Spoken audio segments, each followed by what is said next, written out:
فاعلم أنه لا إله إلا الله واستغفر لذنبك وللمؤمنين والمؤمنات والله يعلم متقلبكم ومثواكم. الحمد لله والصلاة والسلام على رسول الله أما بعد. اللهم علمنا ما ينفعنا وانفعنا بما علمتنا وزدنا علما. انشاءاللہ ہم لوگ قسط وار یعنی کہ ایپیسوڈ کی شکل میں جو ہے نا سورہ ملک کی تفسیر معلوم کریں گے. سورہ ملک اکثر لوگوں کو یاد بھی ہے، لوگ سونے سے پہلے اس کو پڑھتے بھی ہیں سورہ ملک. انشاءاللہ ہم اس کی مختصر تفسیر جو ہے نا ہم معلوم کریں گے. سب سے پہلی جو بات ہے سورہ ملک کی فضیلت کیا ہے. سورہ ملک کی فضیلت، پہلی فضیلت یہ ہے کہ آپ صلی اللہ علیہ وسلم فرماتے ہیں کہ 30 آیہ، اس صورت میں 30 آیت ہے. سورہ ملک میں 30 آیت ہے. شفعت لرجل حتی غفر له، یہ صورت کل اللہ کے پاس آ کے سفارش کرے گی اور اس صورت کی سفارش کی وجہ سے اللہ ہمارے گناہوں کو معاف کریں گے. یعنی کہ معلوم یہ ہوا کہ اگر آپ سورہ ملک پڑھیں گے تو اللہ آپ کے گناہ معاف کریں گے. یہ پہلی فضیلت ہے. دوسری جو فضیلت ہے سورہ ملک کی وہ یہ ہے کہ آپ صلی اللہ علیہ وسلم فرماتے ہیں کہ سورۃ الملک ہی المانعۃ من عذاب القبر. اگر کوئی مسلمان سورہ ملک پڑھ کے سوتا ہے رات میں، اگر اس رات اس کی وفات ہو جائے تو اللہ تعالیٰ اس کو عذاب قبر سے بچائے گا. یعنی کہ اگر آپ آج سوتے ہیں، سونے سے پہلے سورہ ملک پڑھ کے سو جائیے، کیونکہ حدیث میں آتا ہے کہ کل لیلہ، ہر رات، یعنی کہ آج پڑھ کے سوئے آپ، آج آپ کی وفات ہو گئی تو اللہ تعالیٰ آپ کو عذاب قبر سے بچائے گا. کیوں؟ کیونکہ آپ نے آج سورہ ملک پڑھا ہے. یعنی کہ ہر دن جو ہے نا سونے سے پہلے سورہ ملک پڑھیے. آپ سو گئے، بشیٹ اوڑھنا ہے، آپ کو یاد آ گیا کہ سورہ ملک آپ نہیں پڑھے ہیں، یا بشیٹ اوڑھ لیے، آپ کو یاد آ گیا کہ آپ نے سورہ ملک نہیں پڑھا ہے، اسی وقت آپ موبائل سے سورہ ملک پڑھ لیجیے. سورہ ملک پڑھ لیجیے، سوتے سوتے بھی اللہ کا ذکر کر سکتے، جیسا کہ اللہ نے کہا الذین یذکرون اللہ قیاما وقعودا وعلی جنوبہم. اے لوگو تم بیٹھ کر بھی اللہ کا ذکر کرو، کھڑے ہو کر بھی اللہ کا ذکر کرو، سو کر بھی تم اللہ کا ذکر کرو. یعنی کہ آپ سو گئے، آپ کو یاد آ گیا کہ آپ نے سورہ ملک نہیں پڑھا ہے، اسی وقت آپ سورہ ملک پڑھ لیجیے. سورہ ملک کی جو ہے نا یہ دوسری فضیلت ہوئی. تیسری جو فضیلت ہے آپ صلی اللہ علیہ وسلم فرماتے ہیں کہ جب انسان کو قبر میں لٹا دی جاتی ہے، قبر میں آپ سو گئے، یہاں سے ایک فرشتہ آتا ہے عذاب دینے کے لیے. آواز آتی ہے کہ لا سبیل لک، اس بندے کو عذاب مت دو. کیوں؟ کیونکہ یہ سورہ ملک پڑھتا تھا. پھر وہ فرشتہ فیس کے پاس سے آئیں گے تو وہاں سے آواز آئے گی لا سبیل لک، اس بندے کو عذاب مت دو. کیوں؟ کیونکہ یہ سورہ ملک پڑھتا ہے. کتنی بڑی بات ہے الحمدللہ کہ اگر آپ سورہ ملک پڑھیں گے تو اللہ تعالیٰ آپ کو عذاب قبر سے اللہ تعالیٰ آپ کو بچائیں گے. ہر رات پڑھ کے جو ہے نا سورہ ملک آپ سوئیے. گویا کہ سورہ ملک کی 3 فضیلت ہوئی. ایک 30 آیت ہے، یہ سورہ ملک اللہ کے پاس جا کر سفارش کرے گی جس سے ہمارے گناہ معاف ہوں گے. دوسرا سورہ ملک عذاب قبر سے ہم کو بچاتی ہے. تیسرا عذاب دینے والے فرشتے قبر میں آئیں گے تو آواز آئے گی کہ اس بندے کو عذاب مت دو. کیوں؟ کیونکہ یہ سورہ ملک پڑھتا تھا.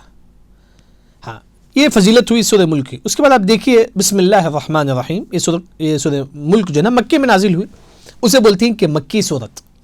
اگر کوئی صورت مکے میں نازل ہوتی ہے اسے بولتی ہیں کہ مکی صورت. اگر کوئی صورت مدینے میں نازل ہوتی ہے اسے بولتی ہیں کہ مدنی صورت. یہ صورت مکی صورت ہے جو مکے میں نازل ہوئی. ملک معنی بادشاہ. کون ہے؟ اللہ تعالیٰ ہے. ملک کا معنی بادشاہ. دیکھیں بسم اللہ یعنی کہ اللہ کے نام سے میں شروع کرتا ہوں. بسم اللہ کا اصل جو معنی اشرع بسم اللہ یعنی کہ میں اللہ کے نام سے شروع کرتا ہوں. اللہ تعالیٰ کون ہے؟ الرحمن، تمام پر اللہ رحم کرتا ہے. رحمان، رحیم کا معنی بھی رحم کرنا، رحمان کا معنی بھی رحم کرنا. دونوں میں فرق کیا ہے؟ رحمان بولتے ہیں اللہ تعالیٰ تمام پر رحم کرتا ہے، کافروں پر بھی اللہ رحم کرتا ہے، عیسائیوں پر بھی اللہ رحم کرتا ہے، اسے بولتی ہیں کہ رحمان. کیسے رحم کرتا ہے اللہ تعالیٰ کافروں پر؟ بارش سے مسلمان بھی فائدہ اٹھاتا ہے، کافر بھی فائدہ اٹھاتا ہے. رزق صرف مسلمان کھاتی ہیں کیا؟ نہیں، تمام لوگ کھاتے ہیں رزق. یعنی کہ رحمان کا جو اصل جو معنی ہے اللہ تمام لوگوں کو رزق دیتا ہے، کافروں کو بھی رزق دیتا ہے، مسلمانوں کو بھی رزق دیتا ہے. لیکن رحیم خاص مومنوں کو رحم کرنے کے لیے استعمال ہوتا ہے، جیسا کہ اللہ نے کہا کہ وَكَانَ بِالْمُؤْمِنِينَ رَحِيمًا. یعنی کہ رحیم کا مطلب مومنوں پر رحم کرنا، رحمان کا مطلب تمام لوگوں پر اللہ رحم کرتا ہے۔ چلیے اس کے بعد ہم سورہ شروع کریں گے۔ سب سے پہلے تبارک، تبارک کا معنی کیا ہے؟ ایسا کہ تبارک کا جو معنی ہے آسان، اللہ اتنا دیتا ہے، جتنا بھی اللہ دے اس کے خزانے میں کمی نہیں آتی ہے۔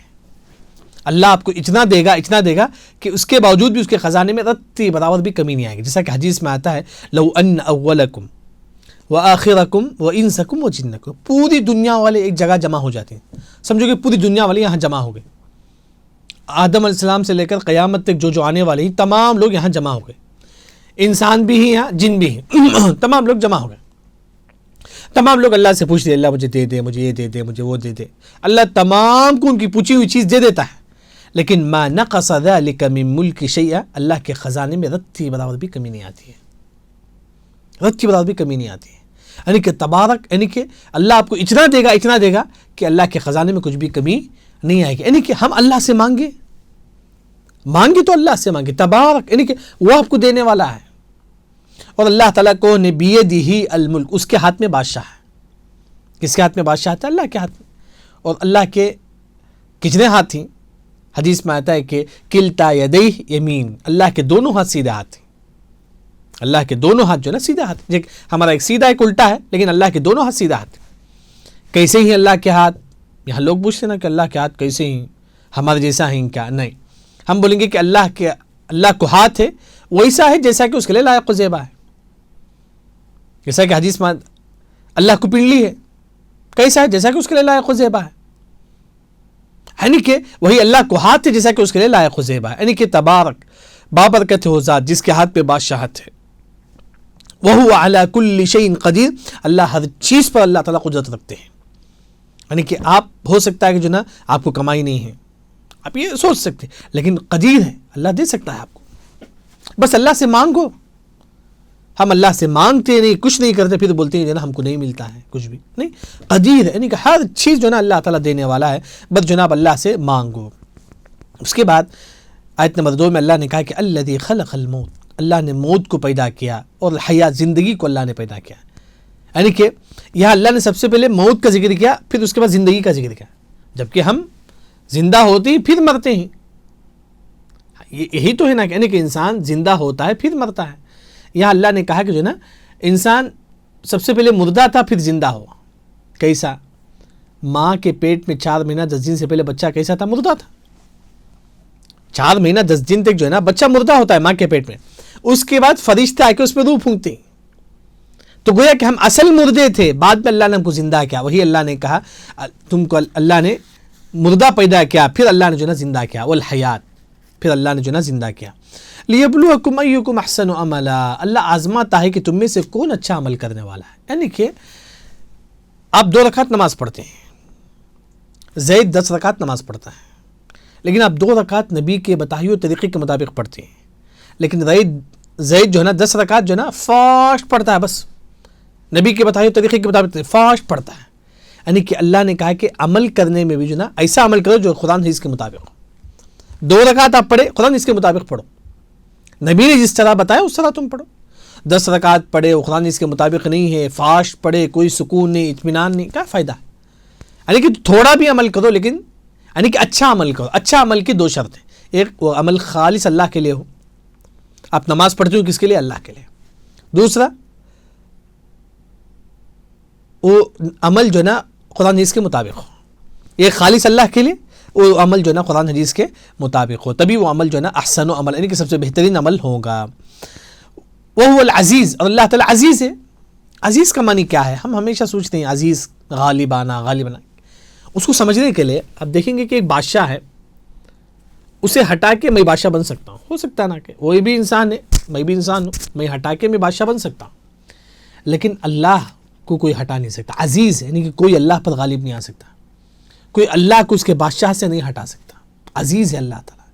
عزیز کا اصل معنی یہی ہے، اگر کوئی دوسرا بادشاہ ہے ہم اسے ہٹا کے ہم بادشاہ بن سکتے ہیں، لیکن اللہ کو کوئی ہٹا نہیں سکتا۔ الغفور، اللہ گناہوں کو معاف کرنے والا ہے، غفور ہے، چاہے کتنا بڑا گناہ کیوں نہ ہو، اللہ کے دربار میں آؤ، معافی مانگو۔ حدیث میں آتا ہے کہ ایک انسان گناہ کرتا ہے، پھر اللہ کے دربار میں آتا ہے، کہتا ہے کہ اللہ تعالیٰ تیرے علاوہ میرا کوئی گناہ معاف نہیں کر سکتا، تو ہی میرے گناہ معاف کر سکتا ہے۔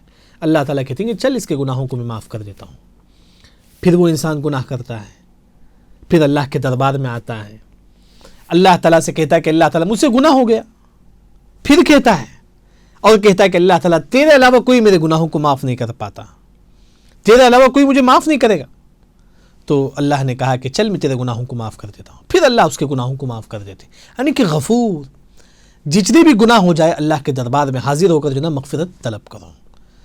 اس کے بعد اللہ نے کہا کہ الذی خلق سبع سماوات طباقا، اللہ نے 7 آسمان کو پیدا کیا، ایک آسمان دوسرے آسمان درمیان گیپ ہے، 7 آسمان مطلب طباقا کا مطلب ایک آسمان دوسرے آسمان درمیان گیپ ہے، اس طرح 7 آسمان ہے، پہلا آسمان ہے، دوسرا آسمان، اس کے درمیان گیپ ہے، کتنے سال کا؟ 500 سال کا گیپ ہے، ایک آسمان سے دوسرے آسمان کو جانے کے لیے 500 سال کا گیپ ہے، پھر دوسرے آسمان تیسرے آسمان کے درمیان 500 سال کا گیپ ہے، اس طرح 7 آسمان ہیں، 7ویں آسمان اور پانی کے درمیان 500 سال کا گیپ ہے، پھر پانی کے اوپر جو نا اللہ کا عرش ہے، پانی کے اوپر اللہ کا عرش ہے، وہی اللہ نے کہا کہ ایک آسمان دوسرے آسمان درمیان جو نا 500 سال کا گیپ ہے۔ اس کے بعد اللہ نے کہا ما ترى في خلق الرحمن من تفاوت فارجع البصر هل ترى من فطور، یہاں اللہ تعالیٰ یہ فرماتے ہیں ہم نے آسمان بنایا ہے، کیا آسمان کہیں پھٹا ہوا ہے؟ نہیں نا، کہیں بھی آسمان پھٹا ہوا نہیں ہے، یعنی کہ اگر آپ ایک بلڈنگ بناتے ہیں تو کہیں نہ کہیں جو ہے اس میں سوراخ ہوتا ہے، کہیں نہ کہیں اس میں مائنس پوائنٹ ہوتا ہے، فطری چیز ہے، اگر آپ کوئی چیز بنائیں گے اس میں کہیں نہ کہیں مائنس پوائنٹ ہوگا۔ جب اللہ نے آسمان بنائی ہے تو اس میں کہیں بھی مائنس پوائنٹ نہیں ہے، کہیں بھی نہیں ہے مائنس پوائنٹ، یہ دیکھیں اللہ، کیونکہ اللہ نے بنایا ہے، وہی اللہ نے فرمایا کہ تم دیکھو آسمان کی طرف، کہیں آسمان پھٹا ہوا ہے۔ ثم ارجع البصر كرتين ينقلب اليك البصر خاسئا وهو حسير، اللہ نے کہا کہ بار بار دیکھو آسمان کی طرف، کہیں آسمان پھٹا ہوا ہے؟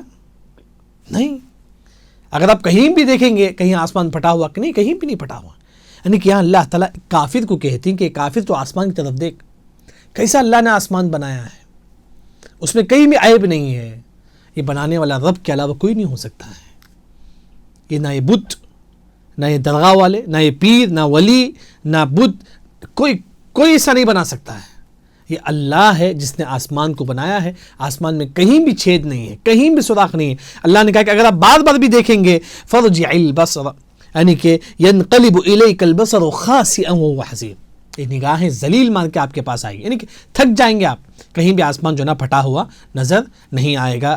یہاں الحمدللہ ہمارا پہلا ایپیسوڈ جو نا ختم ہوا سورہ ملک کا، اس طرح ہم جو نا اور ایپیسوڈ میں جو نا سورہ ملک کی تفسیر جو نا ہم ختم کریں گے۔ اللہ سے دعا ہے کہ اللہ تعالیٰ ہم تمام کو تادم میں حیات توحید کا علم اور حاصل کرنے کی توفیق عطا فرمائے۔ الحمدللہ رب العالمین۔